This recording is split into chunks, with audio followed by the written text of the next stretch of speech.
Education and Peace by Dr. Maria Montessori. Chapter 3 Educate for Peace.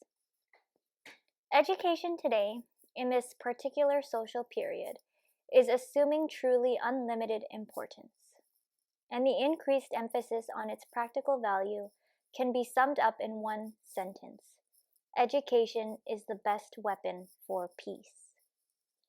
If we consider the awesome power and technical perfection of armaments, which people trust to protect them in war, we are forced to conclude that education will not become an armament capable of ensuring the security and progress of the peoples of the world until it has attained the same level of excellence and scientific development. I am not speaking of the possible need for mechanical armaments, and I do not want to deal with the political question. I am merely saying that the true defense of mankind cannot be based on arms. Wars will always follow one upon the other, and no people's education and prosperity can ever be assured until we trust in the great armament. It cannot be restricted to its present limits, nor continue in its present form. Education today has fallen far behind contemporary needs. To use an analogy in keeping with the subject at hand, it might be said that education has remained at the level of the bow and arrow in comparison with today's armaments. How can we fight powerful cannons and aerial bombardments with bows and arrows? That is why it is necessary to build and perfect the armament of education.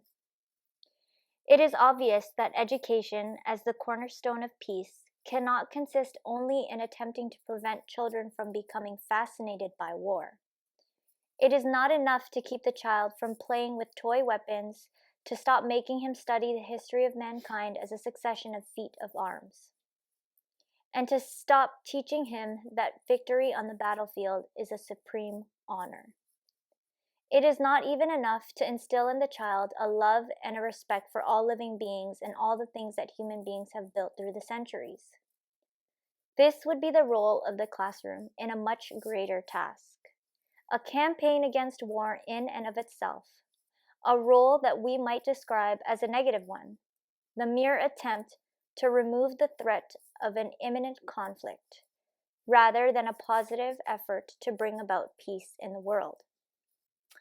It is all too obvious that wars cannot be prevented by an education of this kind.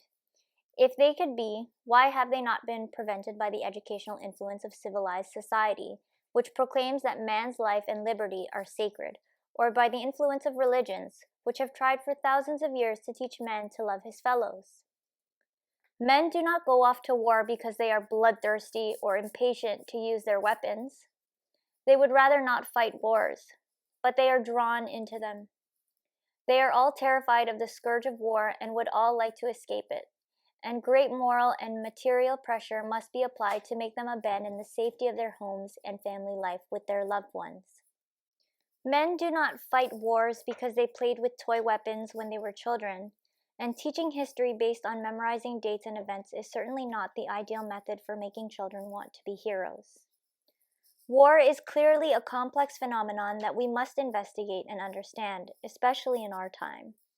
Humanity today is overwhelmed by events affecting the entire world with which education has not yet come to grips. Mankind today is like a small child who finds himself alone and lost in a forest, at the mercy of any shadow that falls across his path and of any mysterious noise heard in the dark. Man does not understand the events that overwhelm him and is totally unable to protect himself against them. Society has evolved in a purely external way, constructing enormous mechanisms and setting up complicated means of communication, but humanity, meanwhile, has remained ignorant and disorganized. Yes, the world's peoples are disorganized, and each individual thinks only of his own immediate well-being. Education, as it is commonly regarded, encourages individuals to go their own way and pursue their own personal interests. School children are taught not to help one another, not to prompt their classmates who don't know the answers, but to concern themselves only with getting promoted at the end of the year and to win prizes in competition with fellow pupils.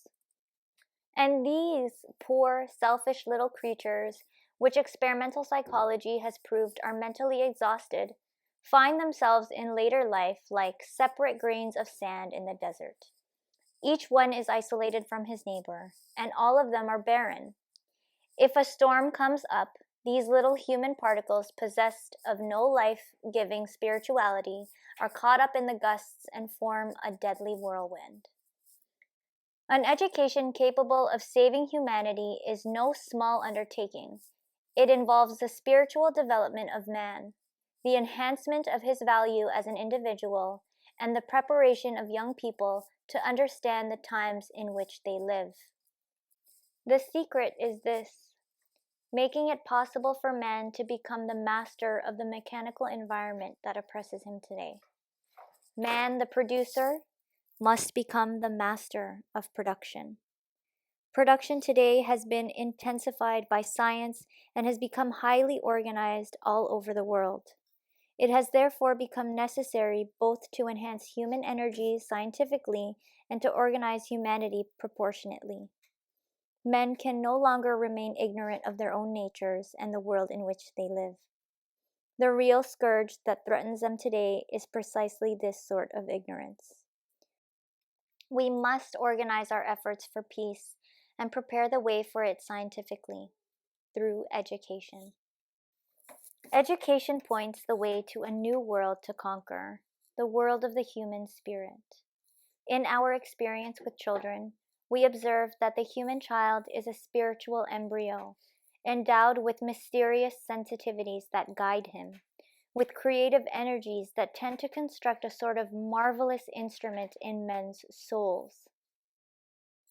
Like a radio set that can receive the long and short waves that are transmitted through space, the sort of instrument that a child gradually constructs in his own soul is destined to receive the holy waves transmitting divine love through the boundless spheres of eternity.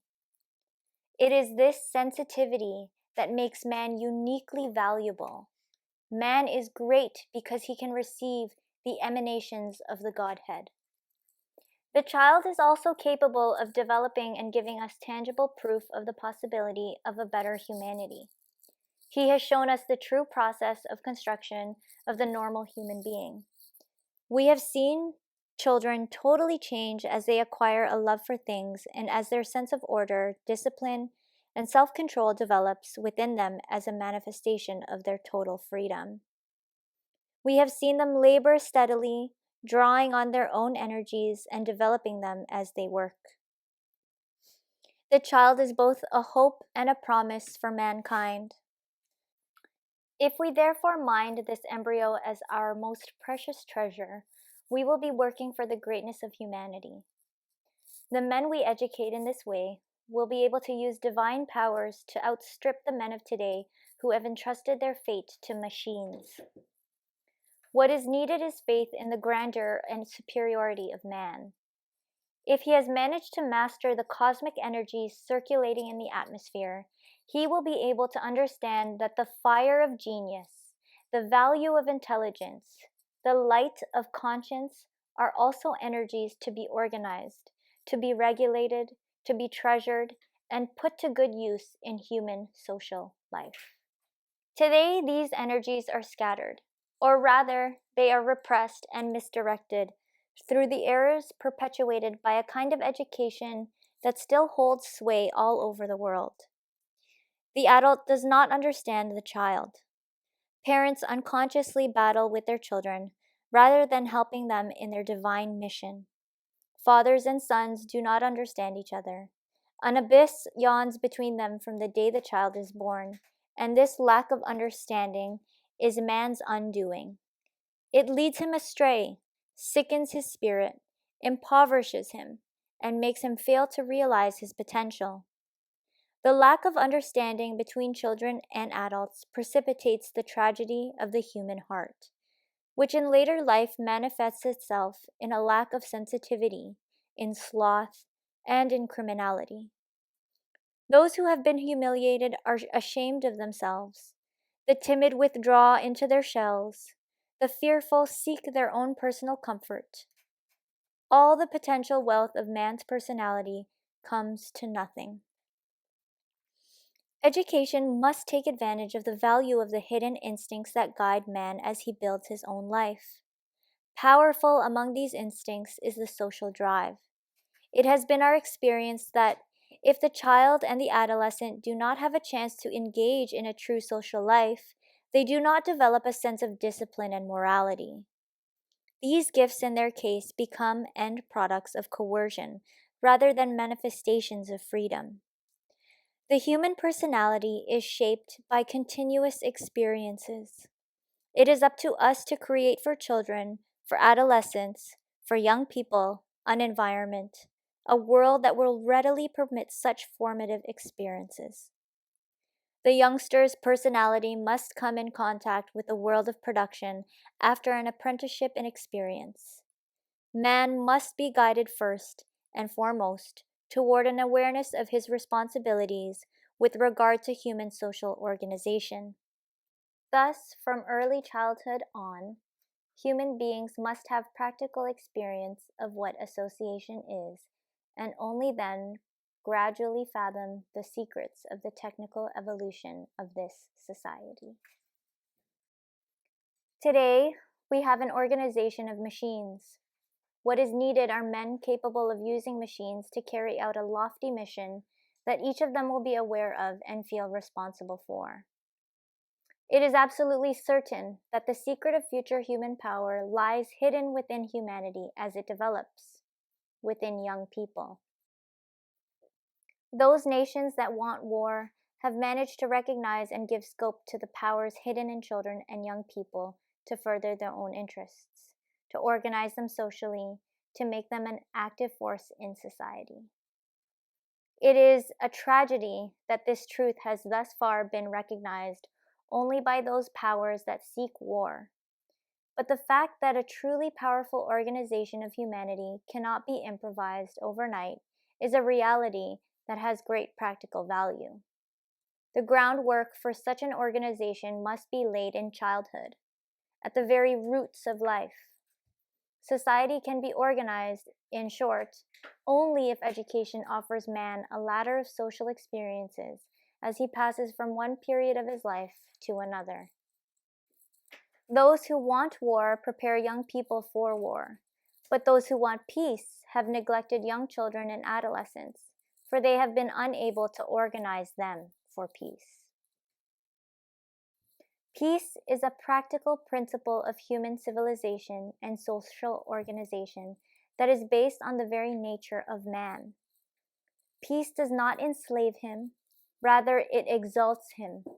It does not humiliate him, but rather makes him conscious of his own power of the universe.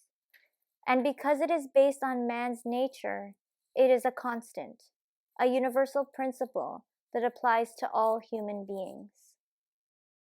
This principle must be our guide in building a science of peace and educating men for peace.